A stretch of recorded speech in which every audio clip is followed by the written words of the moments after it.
Hello mga kasaka. Yan. Oo nga eh. Sana wag na magtuloy. Kung magtuloy man, ambon lang sana. Awa na si Nilo. Yan mga kasaka. Itong araw na ito, kami ay nagsabog ng ating binhi. Nagpunla. Yan ang aking kasama. Si Lando. Nagawa po kami ng dapugan. Tapos nilagyan din po namin ng Bio-N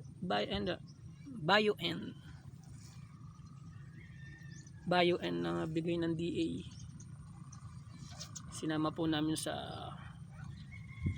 punla. Inihalo namin muna bago isabog. Ayan po aming kamahan.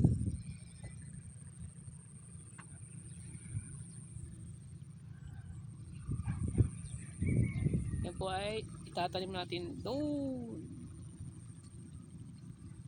sa 2 hektaryang sakahan po natin. Sige po, sa susunod ulit.